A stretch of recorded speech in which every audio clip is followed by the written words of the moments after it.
Hey everybody, Reed Price here. I play the role of Rob Shandon on Sullivan's Crossing, and you're listening to Corman Productions' Deep Dive TV Podcast with Dave and Stacie. Welcome back, everyone. This is Dave from Corman Productions with my co-host Stacie, here to talk about Sullivan's Crossing, Season 2, Episode 8, titled Truth and Consequences. The episode's description reads as follows. Maggie helps Cal care for his sister Sedona. In the process, learns more about Cal's past. Sully and Phoebe reminisce about old times as they work side by side on a surprise for Maggie. Sydney is forced to face what she's been running from in New York.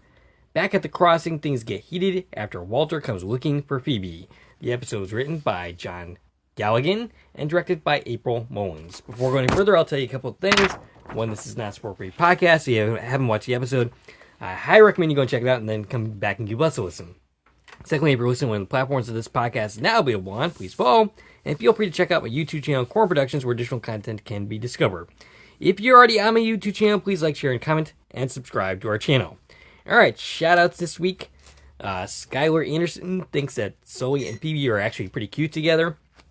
I don't know if he's just basing it on this one episode, or if we are in fact going to see more of this, if she's going to come back before the season plays out, but we'll see. Sharon Greenman watched the last episode, that'd be episode 7, and was laughing throughout it, thinking about what we were going to say about Andrew when we did our podcast. Well, that's great that we have that kind of influence on someone. Yes. They're thinking about us when watching the episode of television. And shout out for Reed Price, Lindora, the Holly Diner, and am I missing anybody? That's the Holly Deli. Holly Deli. That's correct. My bad. Am I missing anybody in that I should be shouting from out? Sullivan's, I think that's it. Okay. I think so. All right. Yes, they contributed to our Thanksgiving video, so thank you for that. And if you haven't watched that, go check it out. In addition to those people from Sullivan's Crossing, we also have actors from and various podcasters that we network with in various fandoms, and everybody had some great messages. So go take a peek at that one if you haven't seen it yet. Mm-hmm. All right, so Stacie, your thoughts on this week's episode? Okay, so I thought this one was a little kind of lackluster, maybe. Mm-hmm. I don't feel like there was a whole lot of content here. I don't feel like any of our stories really progressed very much. Well, one of them did. I feel like it was mostly just connector. Yeah. So things happened, like Phoebe left. Yes. But she just got there. Well, there's the Lola bit at the end. Okay, yeah. But I feel like that's more like just set up for the next episode. Gotcha. Really? Like, yeah, that happened in this episode, but look, I forgot about it because it was just that last little cliffhanger, you know? Actually, and we'll deal with it next episode, I'm assuming. It's funny because after the whole mural scene where Sully takes Maggie into the room the first time through watching, I thought that's where the episode ended. I actually did not see... You missed it? Yeah, I did not see the other parts of the episode until I watched it the second time. Like, wait, what? There's more episode here? But yeah, I would say it's a connective tissue episode. I didn't hate Walter as much as I was expecting to. Yeah, Walter, apologize to everybody. Yeah. I don't know if I accept his apology. I don't know that I do either. But he wasn't, terrible. He wasn't as bad as Andrew. Right. No. Yeah, I don't know. I don't feel like I just really have any strong opinions about this one. Okay. In particular. I feel like we're just kind of grinding the same wheels over and over again a little bit. All right. We're still at the same place with Maggie and Cal. Like, oh, we both like each other, but we don't think it'll work. At least we finally hear an explanation for why Cal does not think he We do. We get some answers and some insight into, Cal's perspective there. Mm-hmm. But they still haven't talked about it. They did, sort of. They haven't, talked about, hey, I'm having a baby. Right. Is that cool? Do you want to date? Right. Well, I think Cal's got some other things going on in this episode, and Maggie is not thinking about in that direction at all at this time. I'm sure she has feelings for Cal, but she's currently not thinking about that in any kind of way. But yeah, I'm sure that by the season's end, maybe things will start heating up there a little bit. Maybe. They're just taking so long making any progress in this storyline. I get it's the main through line, like the romance of the series. Yeah. But it's kind of like, just get with it a little bit, and let's move on to a new story. I got you. You know? All right. I mean, it's been 2 seasons. Yes. Of will they or won't they? Mm-hmm. I mean, it's better than some shows that go on for, like, ever doing that. Yeah. But, hopefully this doesn't end up being one of them. But anyway. Now, I did love that we got to spend some time with Sydney. Yes. She got, like, a few scenes this episode. Yep. I didn't think we were going to do that. No. Now, I did know we were going to see Sydney in New York. Specifically, I knew that because when they were filming season 2, a million years ago, because, we're getting it here in the U.S. so late, it was right before we spoke to Reed Price and Lindura. Right. When we did our joint interview with them. And I was talking to Lindura that week that we were, getting ready for the interview. And Sullivan's had just wrapped filming of season 2. Even though we were just getting ready to talk to them about season 1, which we had just finished. Right. And she had said, I wrapped, but she still had to go do a pickup scene in, I want to say, Toronto? Okay. Whichever Canadian city they were using for New York. So I knew that, like, we were going to see Sydney go somewhere, right? Right. And when we heard that she's going to New York, I was like, oh, that's the scene that Lindora was talking about going to film. And I want to say it was Toronto. I could be wrong. It was, someplace where they had to leave Nova Scotia to go to something that looks like a city. So Toronto is filling in for New York here. Yeah, basically. yeah. Okay. Interesting stuff.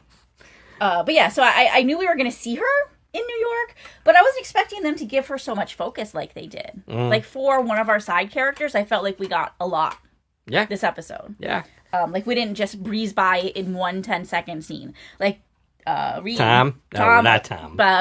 Rob. Rob. Yes. Only had, like, a 30-second scene, yeah. Where we got to see some advancement with him and Jane. Which is what we usually get. And again, I don't know if it's CW's editing has a lot to do with this, but yeah, it was nice just to spend multiple scenes with Sydney and get to see her story flesh out a little bit. Yep. And not just hear about it in a phone call or something. Right. So I enjoyed that part of it. Okay. Anything else to say? Because we love Lindura. We do. We do love Lindura. I did shout her out. Yes. And amazing pictures of her doing her modeling bit. I know, right? Sydney's modeling in this episode. There's a picture of, one of the pictures of hers on our thumbnail. Awesome pictures. Yeah. Because, Lindura is a model. She is. Which is why they made Sydney a model. Yep. And if anybody didn't hear that interview from last year, we got to hear the whole scoop on that. Yeah, just ignore my part in that interview. Or, Adam, after that interview, said I looked like I was drunk in the closet. Now I almost just spewed coffee everywhere. And I don't think I look like I'm drunk in the closet, but I definitely think I look kind of ridiculous. Well, I can attest that I'm positive you weren't drunk. Yes. Nor in a closet. Right. But yeah, I definitely look silly in that interview. That's because, I think we had bad weather. We did. It was a snowstorm or something, and you had to record from home, which is not, conducive to recording. It is not at all. So I was just kind of sitting in this really awkward looking position. But yeah. So anything else to say before diving in? What I was just saying about that interview is that Lindura gave us the background on Sydney. Yeah. Remember, she said Sydney was originally supposed to be a singer until they asked Lindura to sing, and then they changed their mind and said, Sydney's going to be a model. Right. Which is why we got great scenes like this. Yep. Because Lindura is a model. So I love that little meta level of this. Yeah, right? yeah, absolutely. That we got to see her do her thing in character. Yeah, that's pretty cool. Okay. All right, so diving in. The episode begins with Donna still having her seizure, which was happening at the end of the last episode. It was a long seizure, huh? Yes. It was like a week long. I was wondering if she survived for that long. Maggie's helping out. Eventually, she just kind of comes out of it. And she remembers that she's at Sullivan's Crossing, and she refuses to go to the hospital, and credits. Yes. All right, so that's kind of anticlimactic. Okay, she's having a seizure, and that's where we end the last episode. Right. And it's just, okay, it's fine. I mean, it's not really fine, but... Well, I mean, that's how it is with seizures. Yeah. Is usually, like, the seizure itself is not the problem. It's what's causing the seizures that you got to worry about. So the fact that she had Maggie there to help her through the seizure made... like the physical act of the seizure, not a big deal. Yep. It's more of dealing with, why are you having seizures? Right. Which is what we're going to do through the rest of this episode. Yes, after the credits, Sedona and Cal are talking. She's insisting she's fine. She doesn't need her big brother to help her out. But Cal gets it out of her that she's had more than one seizure. The doctor thinks it's in her head, specifically calling it a pseudo-seizure, stress-related, and that's why she's actually, in fact, in Sullivan's Crossing. Yeah, the doctor said, take some time off work, go relax. Right. And it'll help you, because you're just stressed. That's your whole problem. Right. Not much of a medical-based answer there. Right, no. I wonder if she ever looked for a second opinion. Because I'm not sure. if your whole thing is being told, just go rest, and her answer's to leave her husband in the middle of the night without telling him where she's going. Yeah. Visit her brother and not tell him what's going on. I don't know how she figured that was actually going to be the restful vacation she needed. Right. So I'm a little concerned about her behavior in general. Yeah, she's not making the best decisions. Right? No. That goes along with a lot of the characters in the show. Yeah, she fits right in. Yeah. So she goes for a walk after the interrogation, and then we have Maggie, Phoebe, and Sully having breakfast. They end up laughing at the amount of syrup that Maggie is using, chalking it up to a pregnancy craving. Yeah, Phoebe was talking about cravings that she had. Shrimp, I think she said. I didn't write that down. Yep. But I was like, how is just eating pancakes with syrup a craving? Isn't that just breakfast? Well, it seems like she's eating an awful lot of pancakes, I just think that she likes pancakes. I don't think that's a wacky craving. But she was also using an awful lot of syrup. I think if they're going to be like, oh, wacky cravings, they should have had her eating something a little more abnormal. Maybe like that's just my opinion. Waffles with syrup and pickles, perhaps? Yeah, like put something unusual in there besides like, oh, I'm liking syrup. That's a pretty normal thing to like, I think. Right, yeah. So, Sully says that she and her mom were talking about fixing up the room upstairs for the baby when Maggie visits. I'm assuming that they assume that Maggie is not staying here and that she's going to be somewhere else. Yeah, that seems to be what we're going with is well, you're going to... Sally said it last episode, too, like, oh, you'll get to come on the summers and visit with the baby. Does he not know that she turned down the job offer in Boston? She did tell him that. Okay. But, I mean, and I think she still doesn't know what she's going to do long term. Right. But he's not assuming that she's just going to stay. Right. Okay. But I think she's going to stay. Yeah. I mean... The show's called Sullivan's Crossing. And we're finally at the end of this summer. We know Finn's starting school. Yeah. So we got to move past the fact that we're just here for the summer. Eventually. Here. Right. So Frank and Edna end up talking. Frank wants to know how long she's going to keep giving her the silent treatment for. Edna, she's basically like, well, what you said hurt. Basically that she's, it's not her business. This is... that she's not family, which of course I'm sure that Frank did not actually mean that, but he still said it. And she still wants him to talk to his cousin, but Frank still basically is like, nah, I don't want to talk about this, and leaves. He's starting to remind me a little bit of Victor in From, and he's just constantly like, I don't want to talk about this. Yeah. Which is a pain in me. I'm a little tired of talking about it too, though. Yeah. Like, can we just resolve this thing that Frank and Edna are going through, because they've been fighting for 2 episodes now. I don't love this for them. I mean, this has been a season-long arc for something that we didn't even see. Right. And Phoebe compares it to like, oh, well, when Phoebe left, she left with Maggie and cut us all out of our lives. She's comparing that to being the same thing as what his cousin did, which I'm not sure I see how any of this connects at all. I'm kind of curious, because we know about what we know about the editing from CW. Is it possible that they cut? That there's more to the story that we're supposed to know? Yeah, that Frank and Edna's scenes were cut from the finale. It's possible. Yeah. And that, we might have actually seen more of the story than, what's actually been presented to us thus far.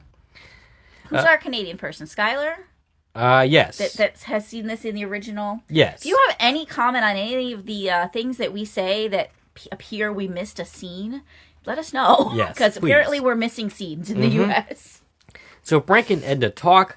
Edna still wants him to talk to his cousin, but Frank still doesn't want to. Oh, I just said all that. So when Lindora's in New York... Sydney, rather. Both are true. Lindora was in Toronto. All right. So Sydney meets with Miranda before her photo shoot. This is Miranda, right? This is Miranda. Okay. Not Victor's mom. Right, Miranda. right. This is another model. Her name's Miranda. She is played by Ocean Burrell. And this is her only acting credit on IMDb. Plus, she has a makeup artist credit for a short. According to her bio, she is a model. She's done dozens of commercials and print ads. Okay. So I wonder if it's somebody Lindura knows. It would make sense. And brought in for this. Yeah, that'd be pretty cool. Miranda asks if she's ready, and when Sydney says she guesses they will see. Yeah, she seems pretty nervous about getting back into modeling after being out of the game for a bit. Sully calls Lola, who's registering for classes to college, having taken up Sully's advice. They make a date for her to stop by later because he clearly still wants to talk to her about what happened. Yeah. Maggie stumbles upon Sedona being swarmed by imaginary ticks. Of course, there's nothing there. And, yeah, that's not a very good sign. Yeah, Maggie works to calm her down and is seeing firsthand, like, what Sedona is dealing with here. Yes. So Sedona can't hide it, basically, is the point of this scene. She can't lie about it because Maggie's seeing her doing it. Phoebe tells Sully he's doing a nice thing for Maggie, and Sully says he has a lot to make up for, to which Phoebe says that so does she. Yeah, and the baby is going to be a chance for them to start fresh. Phoebe tells Sully she's glad that they're doing this, and then we cut to Maggie, who's joined by Cal. She's sitting in his chair in front of his house, and it's explained that Cal's dad was actually schizophrenic, and there's a concern that Sedona might be developing that as well. Cal was always worried that he might end up like that too, and that is actually the reason why he never saw fatherhood in his future, because he didn't want to subject a kid to being a schizophrenic dad, kind of like he was. Right. But at the same, so they're talking about like the genetics. Apparently, there's a 1 in 10 chance, so a 10% chance of passing schizophrenia on from parent to child. And Maggie's like, well, there's medications. People with schizophrenia can lead perfectly normal lives. And he's like, well, my dad never took medication. Right. And she's like, that was your dad's choice. And yeah, I'm a little confused. Like, okay, your dad decided not to take medication. That doesn't mean that you have to decide not to take medication. If you develop this disorder as well, what she's saying is it doesn't have to negatively impact your life the way it did your dad's. Right. Because you'd be smart enough to do what you need to do to treat yourself. Yeah. So I'm not really totally sure where Cal is coming from here. Now, part of it also is possibly he had decided he doesn't want to have kids because it's a trait he doesn't want to pass on to somebody. That makes sense. But that's not a factor. We were talking about being a stepdad. Right, exactly. So that cuts like that half of the equation out of it. Right. And it's just more about like his vision of like, is he capable of bebeing a good parent? And could the 10% chance that this happens to him affect his ability to be a good parent? Right. But also, I kind of hate to say this, but if your sister inherited it, doesn't that lessen the chances that you'll inherit it? Like statistically speaking, there has to be less odds that like both children would get it. If there's only a 10% chance of each person getting it. Well, that certainly makes sense. This is a math question that I don't know. But I feel like, oh, she got it, so I'm in a better place now. Right. So, yeah. So she. Although we haven't confirmed she has it. But, I mean, that's what the conversation they're having is they think she has it. So Cal should be like, yes, I hope she has it, so that means I don't get it. Yes! I mean, it's like flipping a coin, right? Right, yeah. There's a 50% chance of getting heads or tails, but... And I forget the exact math, but there's a less of a chance of getting the same thing twice. Presumably. Even though there's a 50% chance every time. Right. Yeah, math. I don't know. Okay. I'll stop talking before I embarrass myself more. So Rob is with his son, and I actually have my notes. Tom is with his son. Rob is with his son, Finn. Yep. Or, Reed is with his TV son, Zane. Right. Or, no, I said that wrong still. Reed. Yes. Zane. Reed. Did I say... I don't know. Words. Stop talking. Yes. Well, no, don't stop talking entirely because we're doing a podcast here. Okay. I'll pull it together. So Tom is with his son talking baseball. You said Tom again. Oh, my God. Well, I'm just doing great today. So, yeah. Rob is with his son talking baseball. Basically, they were practicing They or just something. left a game or a practice or something. Yeah, baseball. Because Reed and Rob are baseball people, and Finn is playing baseball. And he's got his baseball bat, so if he has to tell anybody that they're done, he's right there to do it. He's ready. But just carry it with you everywhere. But in this case, he's going to go talk to Jane, and he doesn't need a And baseball he's going to tell her bat they're not done. Right, yes.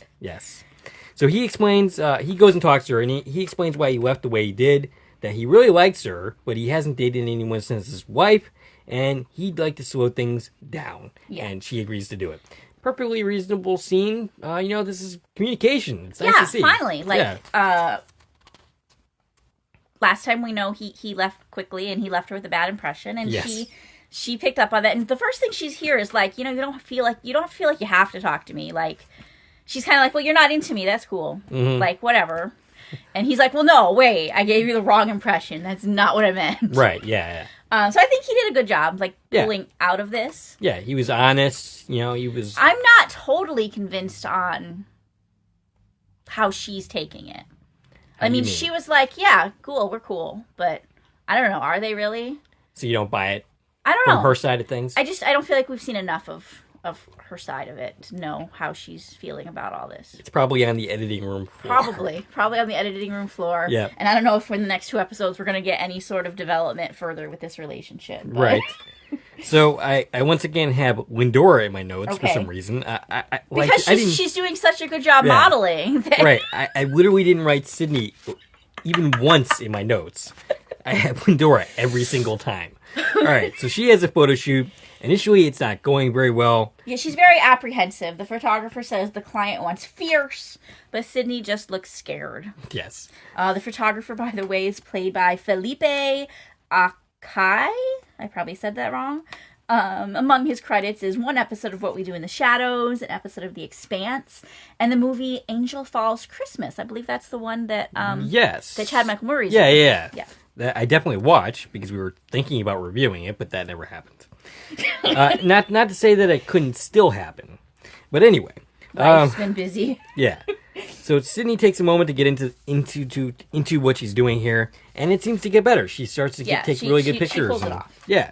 And then she ends up talking to... This is Miranda again, right? Miranda's there, yeah. Okay. And she thanks her for the pep talk. Right. Also, she sees Harvey, which is the guy she called to set this up. And I think he's the one she's calling her agent? Yeah. I get confused with these titles. Well, he's the good guy. He said she keeps kind of interchanging the words, like manager or like agent. So yeah, so I'm confused. Like, are these do these two guys do the same thing? Right. Or do they have different roles in this world? Right. I guess we'd have to ask Lindura these questions. Yeah, actually, that would be a good person to talk to. Can you explain the world of modeling to us? Right? Like, who are these people and what are they doing? Right. So this is Harvey. She's talked to him on the phone before, but we meet him here. He's played by Peter Callahan. Sounds familiar. He was in 36 episodes of a show called Workin' Moms. Okay. And 19 episodes of Murdoch Mysteries. And a whole bunch of other credits. Gotcha. All right. So Miranda says that, to save it, she's trying to thank her for the pep talk, but she's like, save it. I already got the 411 on you from your previous... She says her manager. Right. Miranda's manager gave the 411 on Sydney, and Sydney's like, your manager? Like, right. What are you talking about? And then she realizes that it's David, the manager that she formerly dated. Yeah, she sees him in the background, and she's like, David, I wasn't expecting to see him. Right. And by the way, this David gives David's a bad name. So this David, yes, he's played by Jeremy Walmsley. He was in 2 episodes of When Hope Calls, 2 episodes of Nurses. Okay. And a bunch of other credits. Nurses, that was a long time ago. He must have been like a kid at that point. I don't know. Okay. You might be thinking of a different show. I could be. But so, all right. Sedona tells her brother she doesn't want her husband to find out about her seizure or anything that's going on. Maggie comes in to perform some tests. And so she has her, raise her arms and take a walk and eventually has her draw a picture of a clock. Yeah. Which, when we see it from Sedona's perspective, she draws a perfect clock with the hands pointing in the direction that Maggie told her to. Right. But when Maggie actually looks at it, the clock is all screwed up. Yeah, so instead of having the 12 at the top, the 1 was at the top. And then all of the numbers were where between 1 and 6 should be. She put the number, or from 12, she put 1 through 12, where 12 through 6 should be. Right. And I loved how they did that, by the way. I love that we saw Sedona's perspective, and it was a perfectly good clock. Yes. And then when she hands the paper to Maggie, we see it turn to, well, here's what she actually drew. Right. And I thought that was a really great decision. It was. To show it to us in that way, to see both of their point of views. Yeah. To really understand,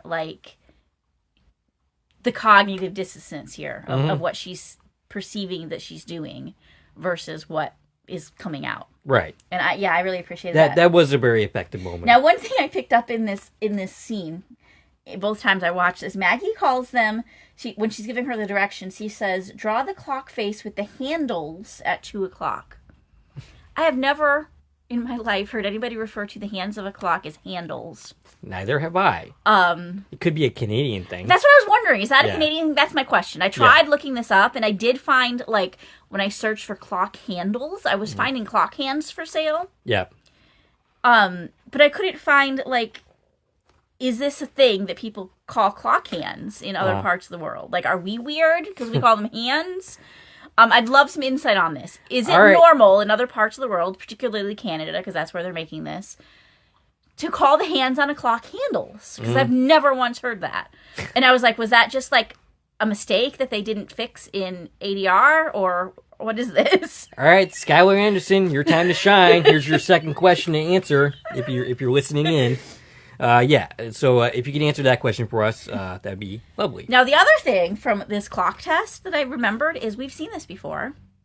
Not in this show, but in This Is Us.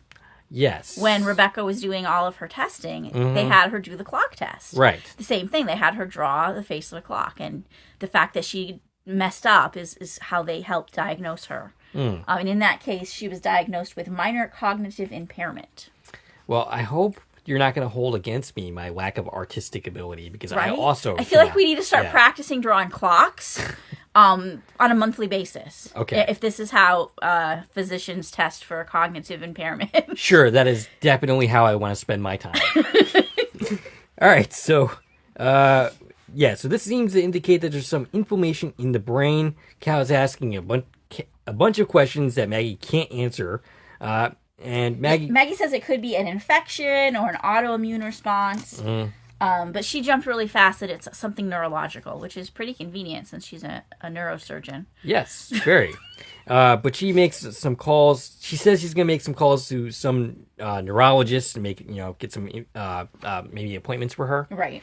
And that's where we end that. Yeah, and then Sedona agrees that she's going to tell her husband and start trying to figure this out. Because, maybe it's not schizophrenia. Right, that's where we're left, is like, Maggie's basically giving her hope. Like, oh, you haven't been doing anything about this because you just assume it's a schizophrenia diagnosis and you don't want to hear it. But you might have something else going on. Right. Very similar to the storyline we already did this season about Sully, who they assume has something going on and then it's something else where he just needs treatment for something happening. Well, maybe they'll flip the script and Sedona will actually be schizophrenic, and this will be very sad. Yeah, they could definitely do that. And Maggie could be wrong about this brain inflammation thing. Now, you mentioned that Sedona is here for the rest of the season, but she seems to leave in this episode. When I looked her up, and this was according to IMDb, it said she was in 4 episodes. And we know how... And there were 4 episodes left in the season. So I assumed that meant she was in the rest of the season. But yeah, she's leaving. So I'm not sure. Right. We'll find out next week if she pops back up or not. But it could have very well just been IMDb being IMDb. Right. All right. So Maggie confronts her manager. Nope. That's not Maggie. Sydney. So I didn't do Lindora this time, but I still got the wrong name. She still said it wrong. She confronts David. Right. Who's her former manager, boyfriend, person. And he basically admits to blackballing her, telling the world that she was basically crazy, unhinged, unreliable. Right. He kind of admits here that he's the bad guy, and he's trying to ruin her. Yes. So Phoebe and Sully are in the kitchen talking about her situation, looking for a job. They're reminiscing. And then they share a kiss. Yes, and we knew this was coming. I told you it was in the preview, and we weren't sure the context, if it was going to be one-sided or not. It was definitely shared. Yep. They were both into this kiss, but it was very small. They both said they missed each other. Yep. It was just kind of a little tender moment. Yep, and then they say they have to go back to work. Now, I half expected Walter to bust in to the house during that, right in this moment, but that doesn't happen until later. So, Lindora again. Sydney returns to work, sees her manager talking to David. Lindora ends up confronting him, saying that basically anything that she is saying to Harvey is not true. David acts like he's won something here, but then she pulls out her phone and shares the recording of the the conversation that happened in the prior scene. So she was recording the whole thing, and she plays the recording for Harvey, being like, well, look, he's lying. He just admitted that he's doing this intentionally to hurt me. And Harvey tells David to take a hike and basically says he'll never work in this town again. So I'm getting the sense here that Lindora played this smarter than she might have in the past. Sydney. Oh my God. I'm not going to get it right once this episode, am I? But you haven't said Phoebe. That's true. So we're making some progress here. So yeah, I get the feeling that Sydney is playing this smarter than she has in the past. And she said this before, she's not the same naive girl that she was when she left New York before. Right. So Maggie joins Phoebe and Sully in the living room. There's a knock at the door, and it's Walter, who's saying he's not leaving without his wife. When we come back from the commercial break, Sully is pissed that Walter is coming into his house. And basically Walter begs him to let him explain what happened to his wife and daughter. As it turns out, Maggie's also there. And Sully basically lets it happen. Yeah, because Phoebe's like, I want to hear what he has to say. He lost money in the stock market. He borrowed some money from what I presume is bad people. Yeah, these are definitely loan sharks he's talking about. So he's like, I took out a loan. Not from a bank, apparently. Right. I don't get it, though. Why would he need to do this? Because he's a legit doctor. Okay, so he made some bad investments. Yeah. He lost all his money. All right, fair enough. But he was kind of broke. Maggie came to him, who doesn't know he's kind of broke, and is like, Dad, I'm starting a practice with Bob... Not man. Hollis. Bob Hollis. And will you invest in my practice? Right. In other words, give me money. Mm-hmm. And he didn't have the money. So he was like, sure, sweetheart, I'm going to invest in your practice. So he took out a loan. All right. But why could he not do that through legitimate Through a bank. Means? Right. Why did he have to go to loan sharks to do this? Right. He should have found a way to do this without involving the kind of people who are going to do what he said happened. And maybe he's lying. Maybe all of this is BS. Right. He's basically says, hey, they wanted the money back and they threatened your life, Maggie. And I had no other choice but to do illegal shit to get the money. Okay. So he apologizes to Sully for what he did to him, saying, look, I know what it's like now with the to lose your family. Right. And, I'm sorry what I did to you. And, so, yeah, Maggie's not going to continue listening to this. She takes it out. She gets out of that scene. Yeah, and good for Maggie. Yeah. Sully appreciates the apology, but says it's too late. Can you really blame him? Yeah. I don't. It's funny to see him not as the arrogant jackass that we've known him throughout the series, but see him as a broken man. Yeah. At the same time, it doesn't make up for what he did before. You know what? Watching this scene in particular, the first time I watched this episode this week, it made me want to go start watching all the Saw movies. Seeing him and Scott Patterson? Scott Patterson, yeah, because they're both, in the Saw movies. Yeah. And particularly the one, of course, that Peter Outerbridge is in, and he plays the lead. I forget which one that is, 5. We talked about it once before when we first talked about his credits, back in season 1. But he was the lead, the boss guy at the insurance company that the whole setup was for him, and he had to basically admit to being a crappy person and being a crappy boss, and this just reminded me so much of that. Yeah. That I was like, I want to go watch that now. Maybe we'll do it after this podcast. I mean, I haven't really seen many of the Saw movies, but I'm assuming I could just watch that one without watching the other ones, really, right? Saw is a great franchise, and you can watch any of the movies on their own, but I'm going to give it to the Saw franchise, is it really has through lines. There is, an ongoing story that is really complicated, and if you're not watching them all in order, there's a lot of stuff you're missing. Right. Because it does, unlike most horror franchises that just kind of here's horror, it's a really good story, actually, when you look at the through lines of the Saw story. Gotcha. Yeah. Okay. It's one of my favorite, stories for horror franchises. All right. And a lot of people in this Sullivan's Crossing have been in Saw. Yes. And again, we talked about that a lot in season 1 when we were talking about all our main cast. All right. So after that little tangent into the Saw franchise, Sedona is heading out. Cal apologizes for not being too available. Sedona realizes that it's normal after what happened with Lynn. And we cut to Walter he's continuing to talk to his wife. He kept his secret because he was afraid to lose her. And it seems like they patch things up in the scene. They admit to, yeah. Yeah, so in this scene, Walter effectively convinces Phoebe to come home with him. Yes. I feel like he was being very manipulative in the way he did it, though. I'm pretty confident in that. I feel like what happened here, he accuses her basically of saying, "You're only with me for my money." Right. By saying, "Well, if I told you the truth that I lost my money, I thought you'd leave me." Yes. And I kind of feel like if she doesn't go home with him now, it's kind of her admitting she's a gold digger and was only with him for the money. So he specifically dug out that line as a manipulation tactic? I feel like, and I don't even know if he's doing it on purpose, but I feel like that's what happened. I feel like she's not being given the opportunity to make a real decision here because she's being told, like, well, you only wanted me for money and I'm broke, so that's why you're here, right? Because you never really loved me. So this kind of recontextualizes Walter's character a little bit. One, he's not quite the total jackass that I thought of him before, but at the same time, he's almost kind of worse in the sense that, so he basically denied, from what he's saying in the scene, he basically denied Maggie seeing his father because he was worried that Phoebe would end up leaving for Sully eventually. Right. He was like, I always thought you'd go back to him. Which is pretty terrible. It's pretty terrible. I mean, I understand the feelings of what he's saying, but his actions, he's the guy that preaches control is what leads to happiness. Right. Nothing that he is doing here indicates that he's in control. He's not in control, but he wants to control everybody else. Yeah. So it makes you kind of look at Walter a little bit differently than in the past, and it's still not particularly favorable. He's showing his weaknesses. Yeah. And, I give him props for being honest about how he feels. Right. But I feel like he's not doing it for the sake of honesty. I feel like he's doing it for the sake of manipulation. Yeah.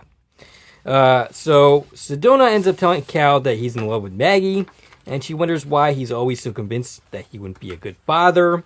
Yeah, and I'm pretty sure that Cal is aware of his feelings for Maggie. He's pretty much admitted his feelings for Maggie.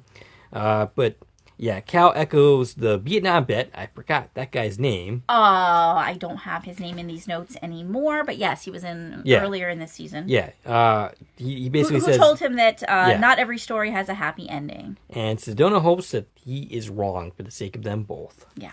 I hope at least some of these people get a happy ending. I hope so. Otherwise, this is a really depressing series. So Phoebe is leaving with Walter. Maggie's not on board with this. She's wondering, how are you ever going to forgive him? And Phoebe seems to think that it's too late to change her past, but it's not too late for Maggie's future.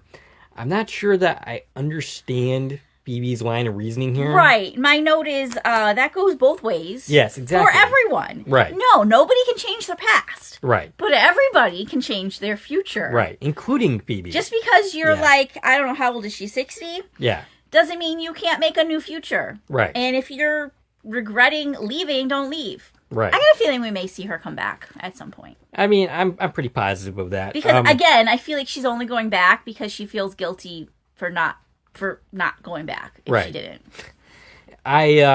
It's funny because these past couple of episodes have actually made me like Phoebe. Yeah. Whereas before I really did not. So it's interesting that we're here now, that I actually look forward to seeing her again.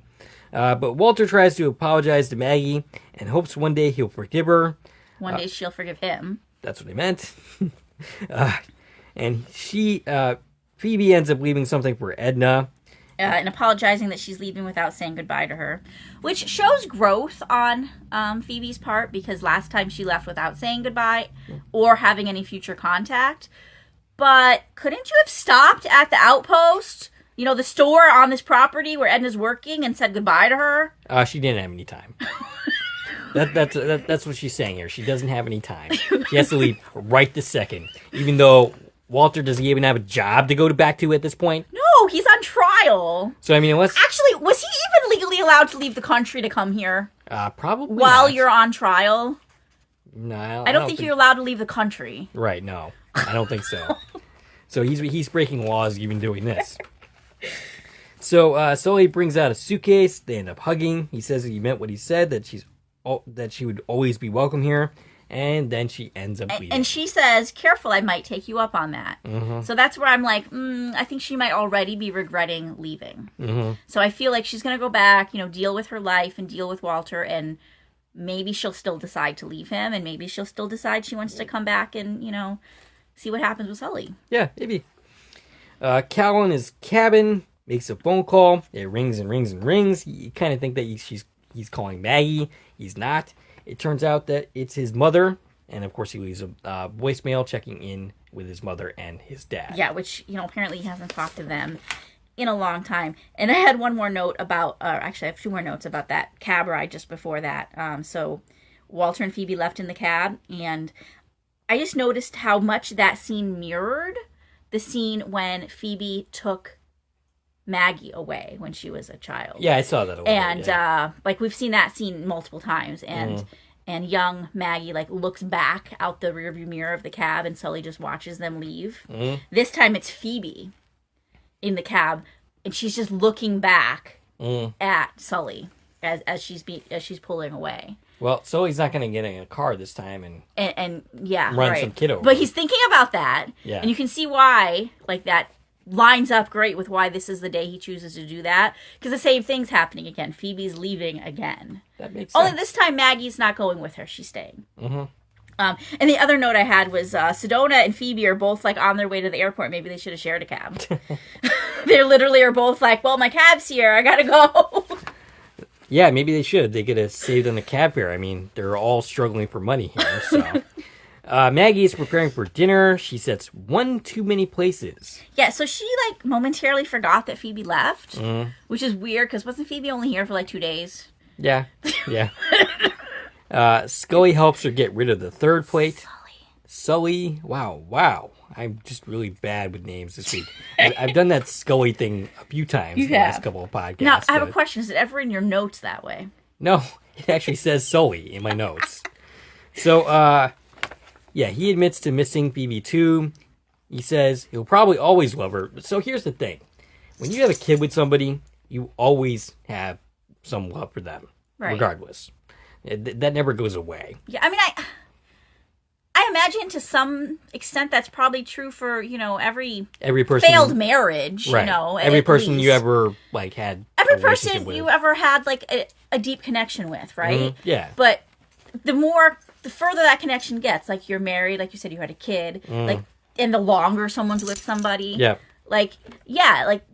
don't just, suddenly, that doesn't exist anymore just because you're not together, right? Yeah. So there's always going to be something. Mm-hmm.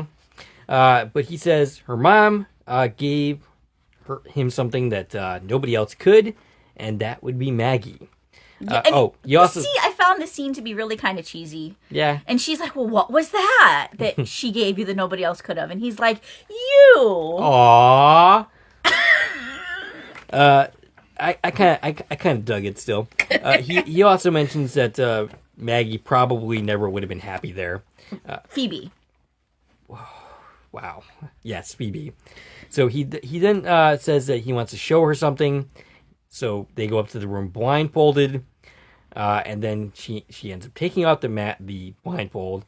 There's a painted tree with photos. This is the original painted right. So there was a tree, remember, and he painted over it when Maggie left for an hour. Yeah. And she was so upset that he painted over the tree.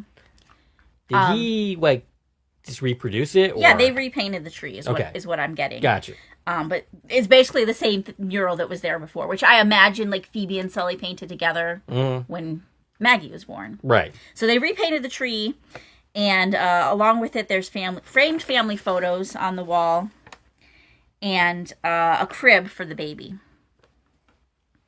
What is your dog chewing on? I think she got a stick or something. Okay. Yeah, she's making a mess. That's okay. Okay.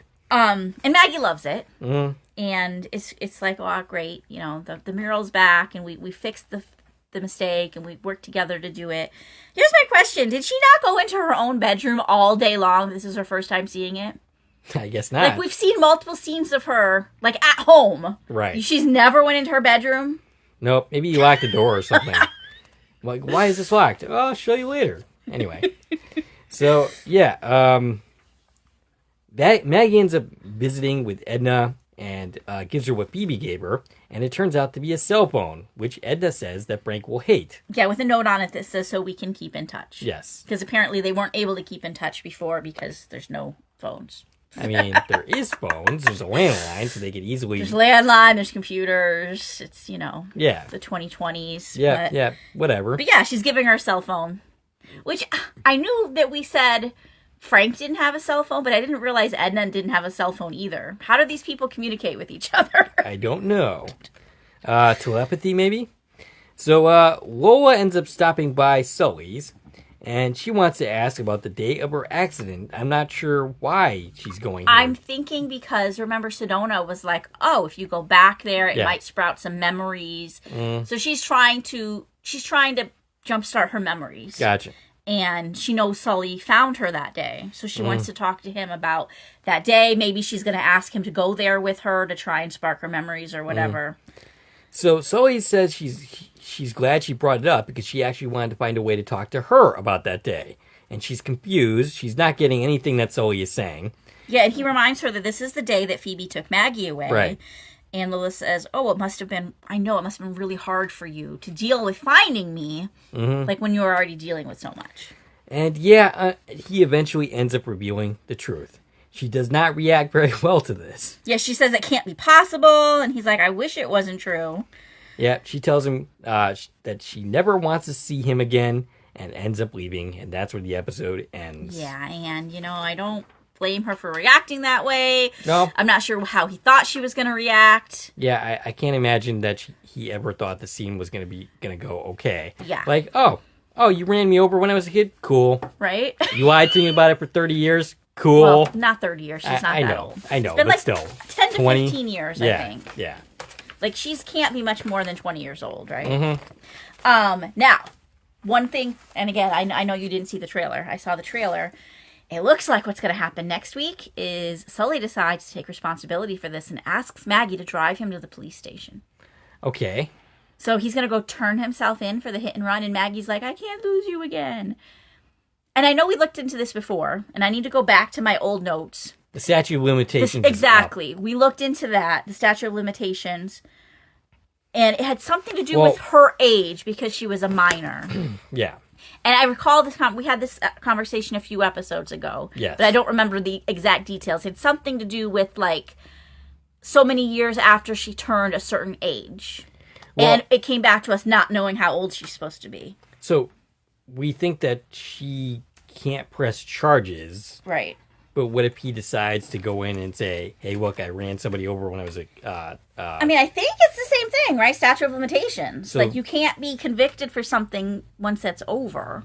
Gotcha. So you can't even be like, I want to be punished for this crime, basically. After the limitations. Because the crime doesn't exist if the statute of limitations is up. Gotcha. Okay. But we weren't positive they were because it was dependent on her age because she was a minor when it happened. Or something. And then also, like, we're not sure, like, exactly what crimes are involved, right? I think there's multiple things happening. There's the fact that he was driving drunk. There's the fact that he lied about what happened. Like, there's multiple things here besides, like, the fact that he physically hit her, right? Right. I mean, at this point, those are all moral concerns. I'm not sure that they're legal concerns. Well, no, they are. Like, drunk driving is illegal. Sure, but what's the statute of limitation? I mean, probably less, right? Right, yeah. But, like, falsifying the police report. Okay.